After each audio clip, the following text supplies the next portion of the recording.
Wisdom of Solomon, chapter 15. Right? Wisdom of Solomon, chapter 15. Okay. And just a recap of, not even just the last chapter or two, we have been talking about idolatry, right? It's been the thing about building idols. We were talking about making idols and how dumb they are, right? Somebody goes and carves something out, get a tree, knock it down, carve it into a certain, make a certain work of it, and then say this is God, right? Almost. And we should worship this. It can save you, it can heal you, it can, do all these things, give you a safe voyage, right? And the scriptures tell us that you literally made that. And first of all, it can't even move. How can it give you a safe voyage? Right? It can't even save itself if it falls over. You have to pick it up. How can it give you safety?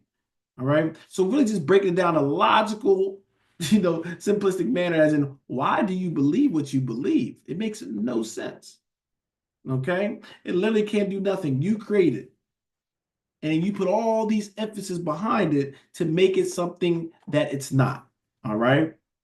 It's just a dumb piece of wood or a dumb piece of gold, dumb piece of silver that somebody crafted up, put it together, and make it look appealing. And now y'all want to give reverence to it, that it has some kind of power or authority or anything like that. Okay. So once again, God is just really walking it down for us that these things is nothing. All right. They're vain. They can't do nothing for you. They can't do nothing against you. It's just like a tree outside. They don't do nothing. Okay. These is what these idols are. They're nothing. Okay. Men has given them powers and authorities and all these things, right? To have you believe in it. And that's the power. And this way you have to be mindful of who you listen to, because they have you believe in things that what? Makes no sense. Okay. And you will think they can't be all that dumb. Yeah. I mean, you keep hearing something over and over again, even if you know it don't really have no power or anything, you'll start to go with the flow or believe it. And that's what paganism is about. Right? We believe that obese man come down the chimney. You knew it wasn't. Even when you knew it wasn't real, you still was honoring and observing it, right? So this is the same thing with paganism. You understand that? You can understand exactly what the problem is. So we see that we have not really got too far from what some of our forefathers and foremothers were guilty of. All right. Paganism was very heavy, and definitely idolatry. We always connected to that. We always desire to go back to that idolatry. And the Most High is trying to rip us away from that. Okay. I'm trying to get us to understand that He's the only true God. All right. Okay, let's go to Wisdom of Solomon chapter 15. Okay, because 14, I don't think was.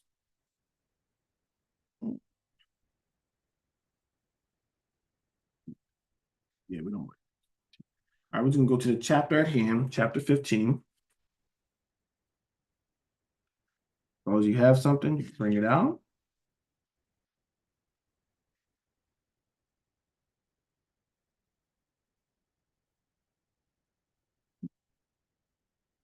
The chapter. All right. Verse 1. But thou, O God, art gracious and true, long suffering and in mercy, right? Ordering all things. Okay. So once again, we should have this understanding, right? That He is gracious, He is true, right? Even when it appears He's not, because of things that we might go through or things we see, you need to understand God is always gracious and true. He is always fair and just. See, when things is common in our life, we can see it, we can believe it, right? But when we start going through things, our faith can shake. And when our faith shakes, sometimes what? Well, not sometimes, your faith is going to shake when it comes to these scriptures as well, right? Your faith is going to shake when you're praying. Okay. So this is why faith is so important, because when you are being unstable, God doesn't work in you being unstable. Okay. Well, I kind of believe I'm like 95% of that. That 5% affects that 95%. All right. Faith is pure, right? Belief is pure. That doubt and everything, you mix it in there, it messes things up. That's why you have to constantly purge that out. But the Most High does not work in doubt. All right? Either you believe him or you don't. Okay? So, oh God, are gracious and true, long suffering. Okay, I think even Peter mentioned this. He is very long suffering, beloved. This is why we don't get the true punishments that we deserve. He's been very patient and merciful.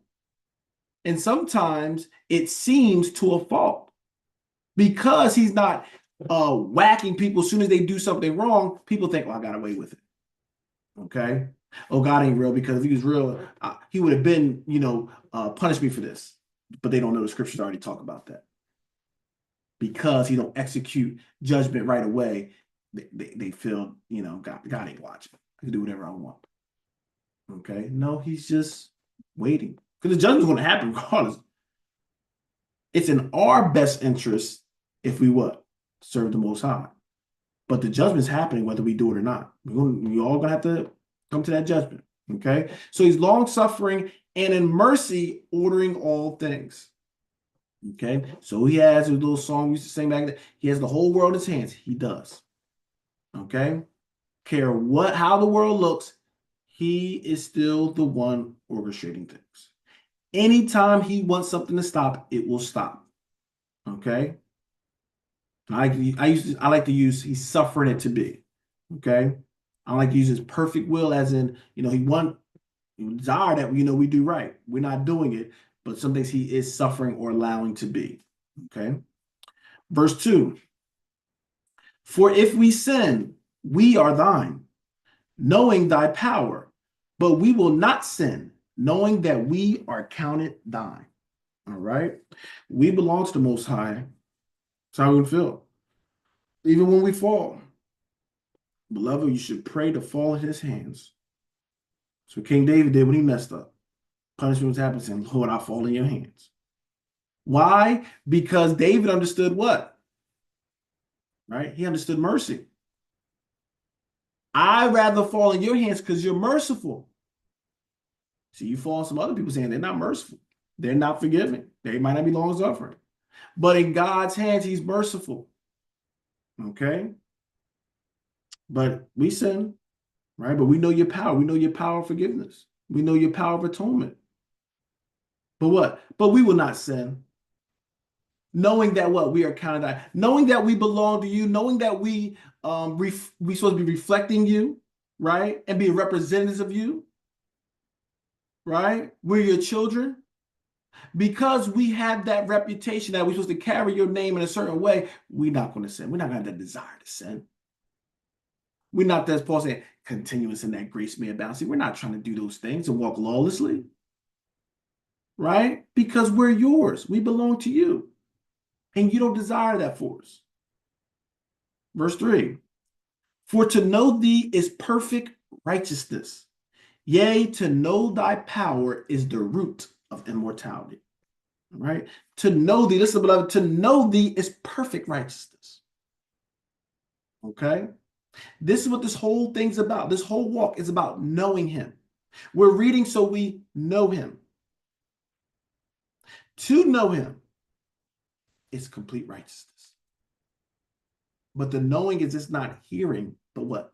Doing and applying. Okay? It's not just hidden knowledge, it's the application. Okay? So when you look at this, didn't have this plan, but let's go to it. Talked about this even Saturday, made mention of it. Deuteronomy 6, right? We jump to, I'm going to go to verse 24 and then read to 25, okay? So Deuteronomy 6:24. And Yahweh commanded us to do all these statutes. Listen, he commanded us to do all these statutes, to fear Yahweh our God for our good always, that he might preserve us alive, as it is at this day. And I love the aspect that they use preserve. Okay?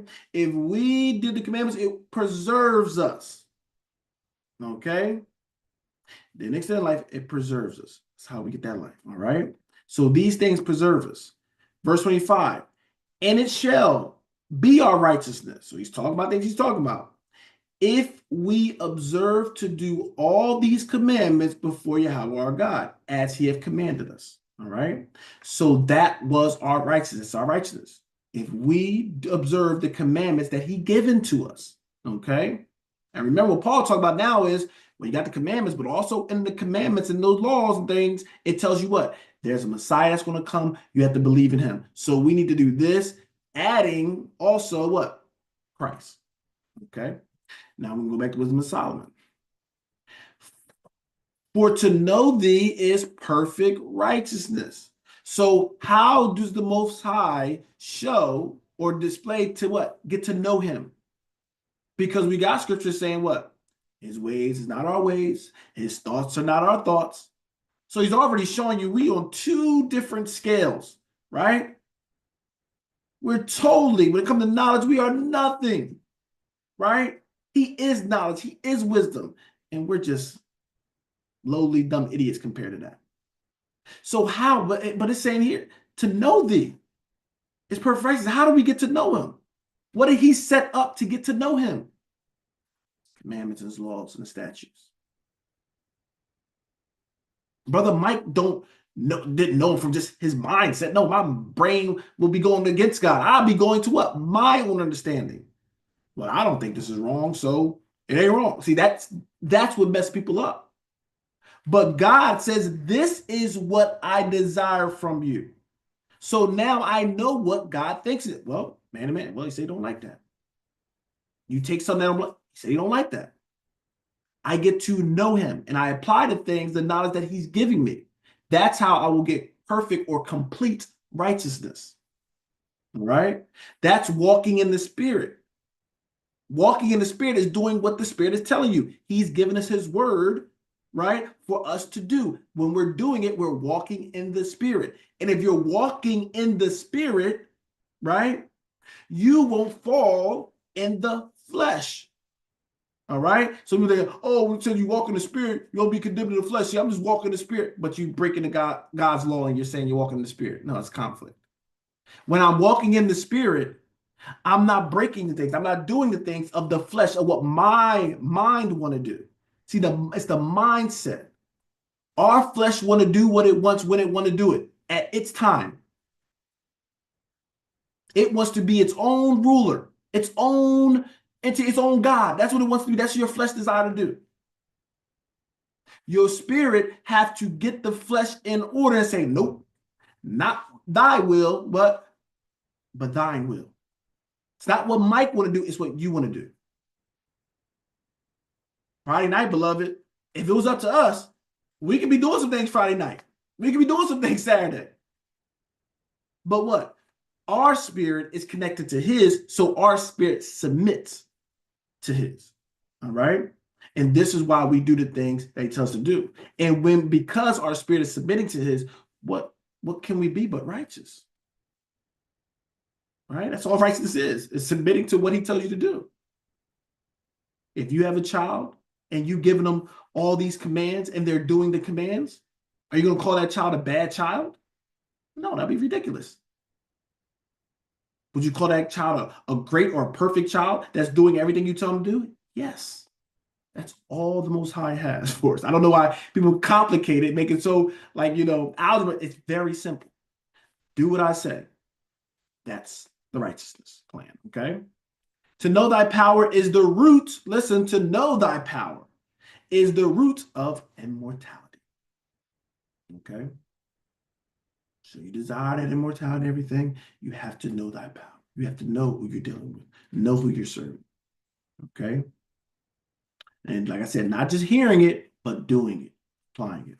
Verse 4, for neither did the mischievous inventions of men deceive us, nor an image spotted with diverse colors, the painter's fruitless labor. Okay, because once again, what's been the subject matter for the last 2 or 3 chapters? The idols. Okay, so he's saying neither did the mischievous inventions of men deceive us. We did. Should have got deceived by somebody painting some. They got a piece of wood, carved it up, and they start painting it and saying this is this God and that deceive you. No, He's saying that didn't deceive us. Nor an image spotted with diverse colors, because they threw a lot of attractive colors in there. You're like, oh man, that looks nice. Mm-mm. Okay. And the painter's fruitless labor. They put all that emphasis on the imagery. And this is what they try to do. People try to captivate you, right? These eyes can be a big problem. That's why the most, Christ on the scene, he said, don't be confounded. Don't be trusting these eyes. These eyes get us in a lot of trouble. But we have to not judge according to the appearance, but judge what? Righteously. The only way you're going to learn how to judge righteously is knowing what is right. And keep building your spirit up in righteous things. Then you'll be able to see things righteously. Beloved, it gets to a point where sometimes you don't even have to know the scripture, but you're like, nah, that ain't right. God wouldn't be pleased with that. You might not know why. You're just like, there's something I know that ain't right. And sometimes later on in life, you might work on scripture. Oh, that's why I felt that way. See, I never said you have to memorize every scripture. You have to know every scripture, but you're going to have to learn some things, and then that spirit will build up in you. And then you'll be on like autopilot to be walking in the spirit, right? He's doing things, you know what I mean? And that's what it's about. So we didn't get enticed with that. It says, verse 5, the sight whereof enticeth fools to lust after it, and so they desire the form of a dead image that have no breath. Okay? See, certain craftsmen can make things so attractive, so appealing, right, that people will lust after. All right? And lust is a strong desire. I'll be a sexual desire, strong desire. All right. And right, so they desire the form of a dead image, because what? It has no breath. It don't live.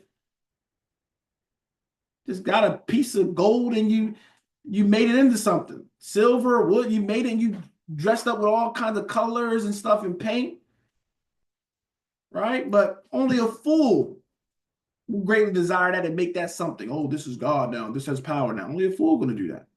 But we shouldn't be it shouldn't get us that way. Right? It's just a nice painting, a nice sculpture, right? Verse 6, I'm sorry. Both they that make them, they that desire them, and they that worship them are lovers of evil things, and are worthy to have such things to trust upon.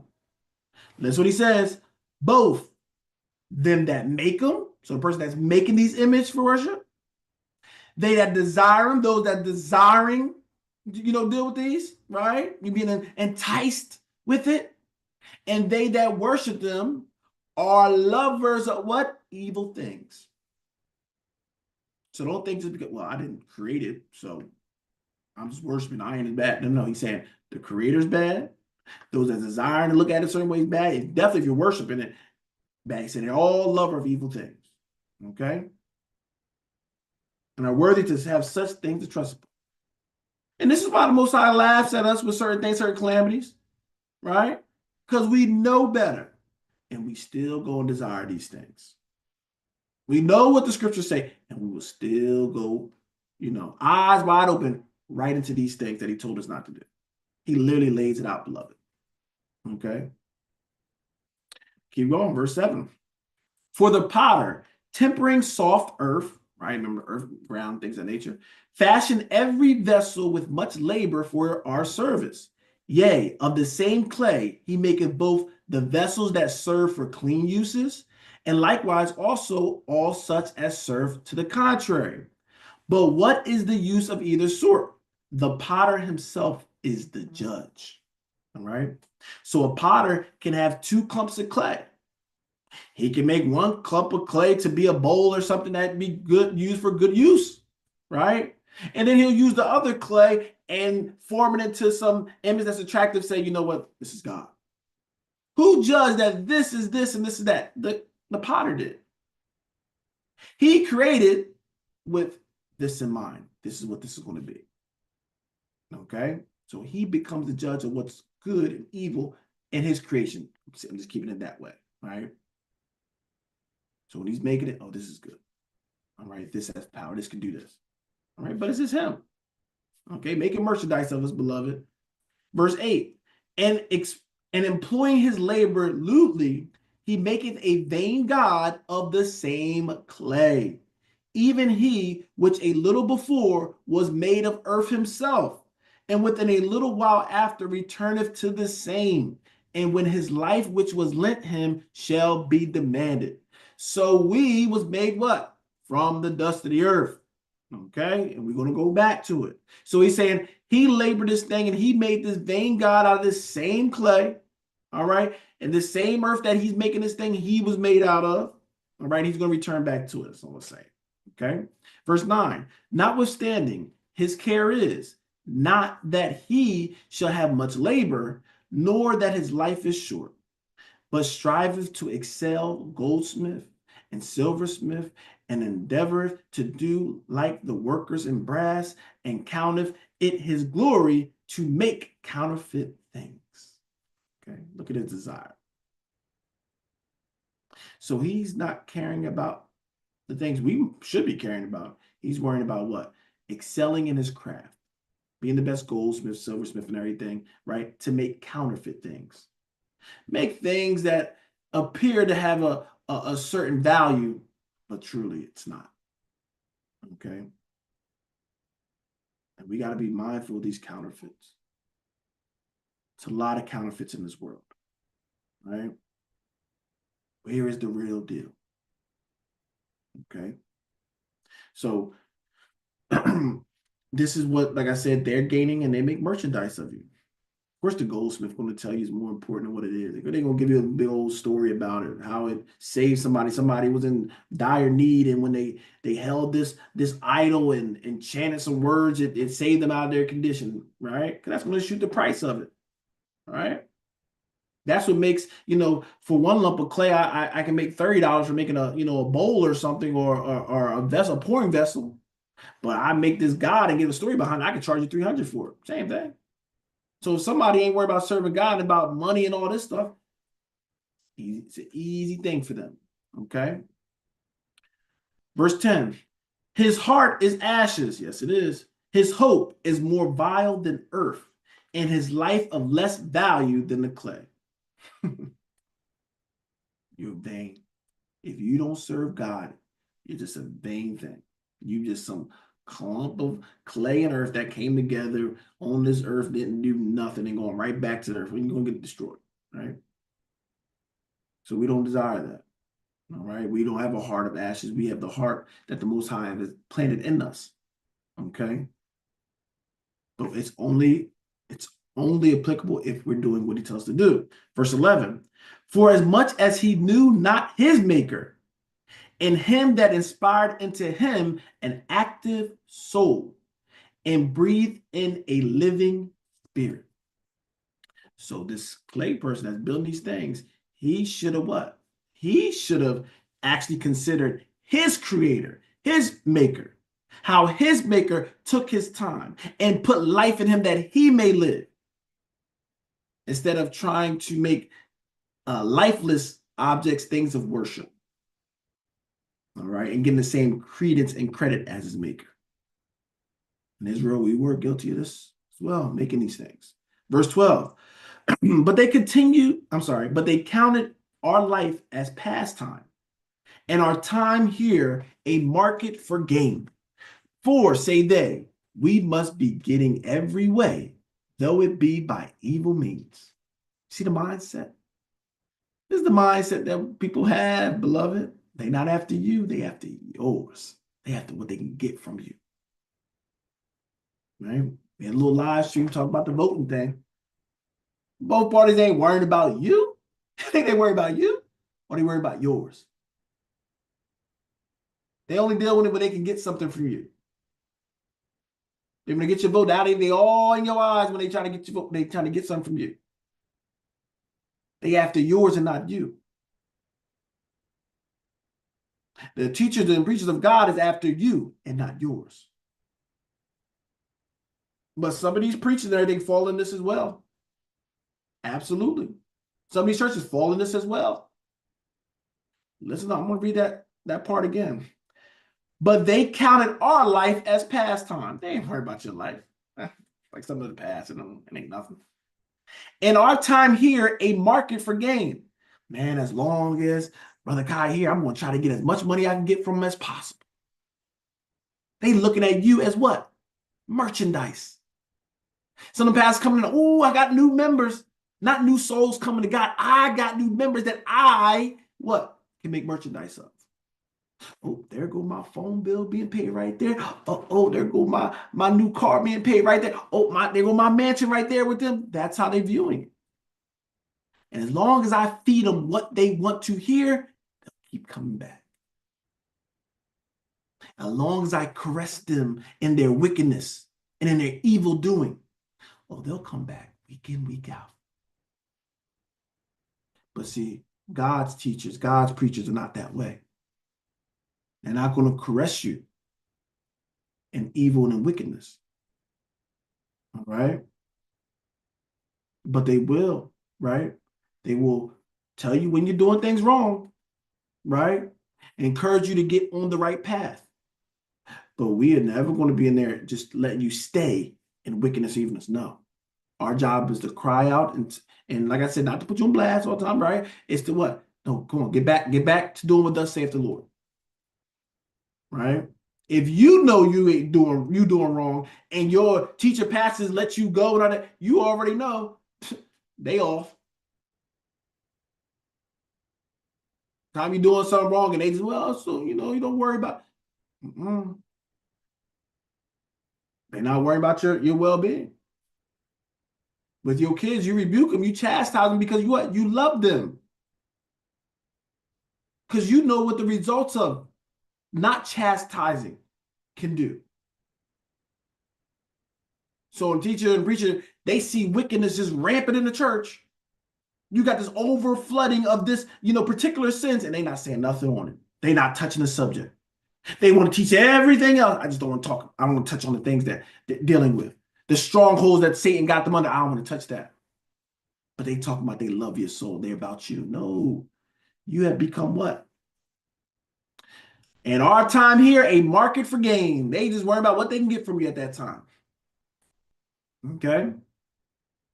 I want y'all to hate me for telling you the truth, then love me for giving you any lie. And man, I ain't gonna give you the room to love me for a lie because I ain't lying to you. All right. So for say they, listen what they saying. We must be getting every way, though it be by evil means. We must get it. That's how we say it. We got to get it. Any way we can get it, we got to get it. Even if it's by evil means. All right. They taking, what we call Malcolm X saying by any means necessary, but they talking about even if it's evil. See the degree? They don't have no boundary on it. I don't care how I can do it. I don't care if it's deceiving the people. I don't care if that person is going to starve. I'm going to take everything they got. Okay? So this is the kind of mindset an idolater had. Okay? I want you to understand. This is part of that idolatry mindset. Right? Why they got that idolatry cross and that man on it. Right? That's idolatry. See the mindset that comes with it. Okay? Verse 13. For this man that of earthly matter maketh brittle vessels and graven images, knoweth himself to offend above all others. All right. So once again, he's making all these graven images out of different things. And all the enemies of thy people that holdeth them in subjection are most foolish and are more miserable than very babes. Okay. So the enemies, our enemies that put these things in any kind of regard, foolish. And scripture saying, that's what scripture saying.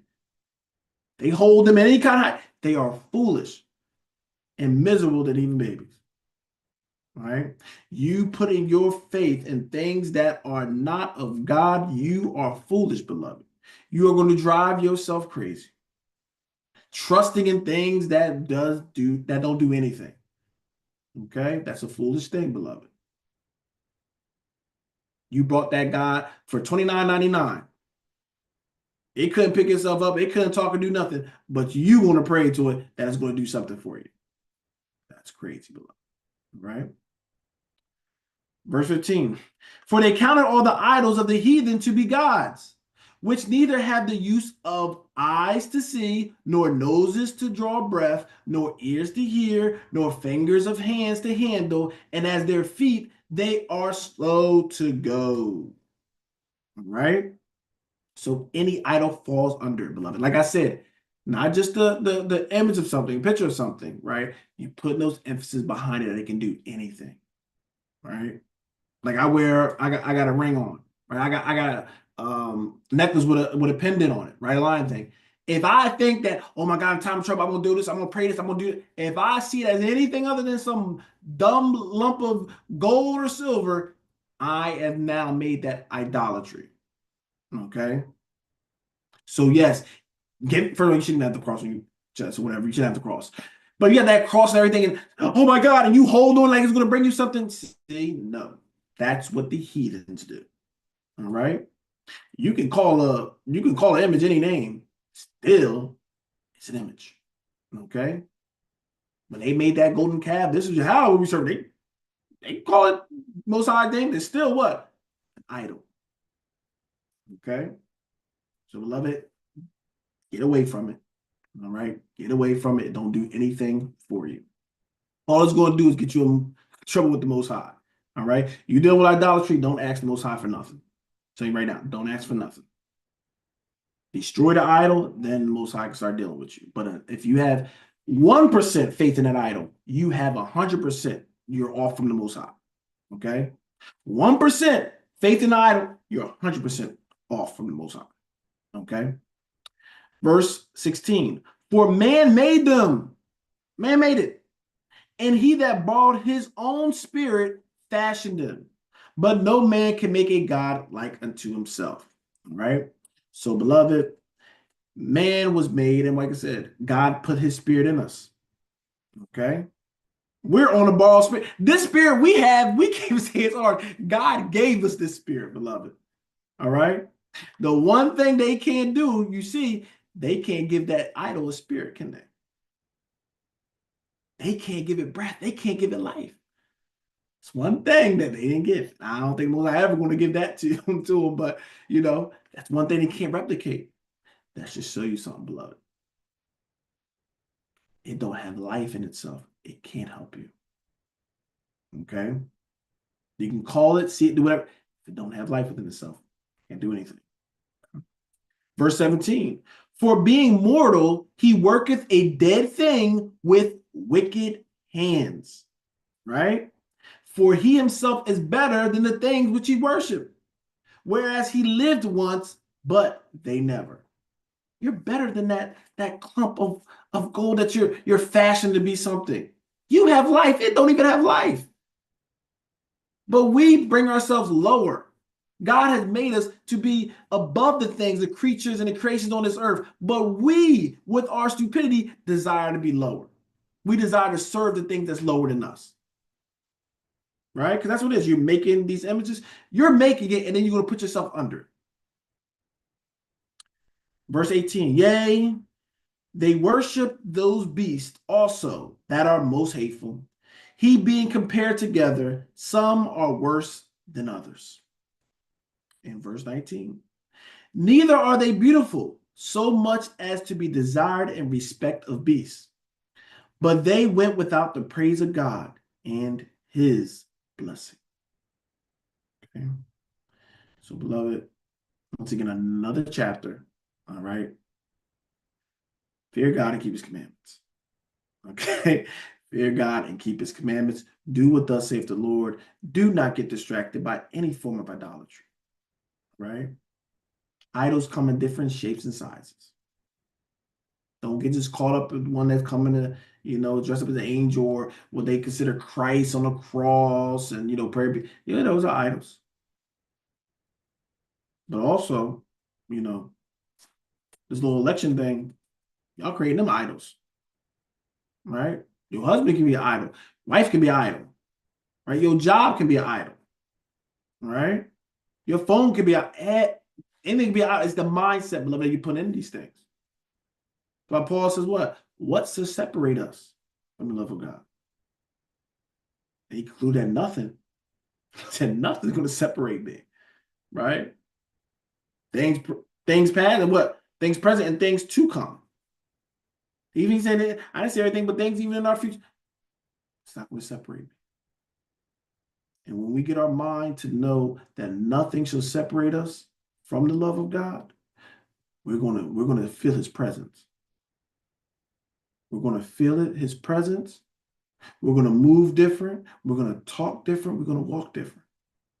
But until we make up in our mind that we're going to dedicate everything that we have in us to him, we're not going to get those results. Our forefathers, they'll just be things. This is why we put them so far. Moses and Isaiah and all that stuff. We put them such on a pedestal, and they give honor, right, as righteous forefathers and foremothers.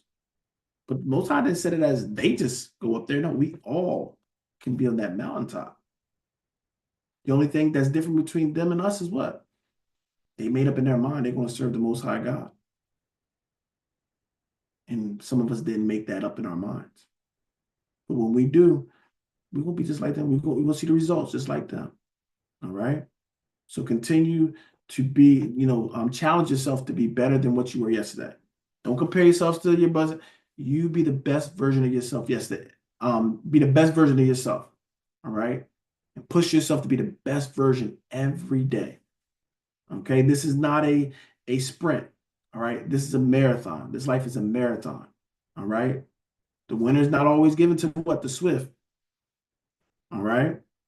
But the one that's what? Enduring to the end. The one that's just taking those steps, being better and better. And looking back at life, wow, I'm better than I was last year.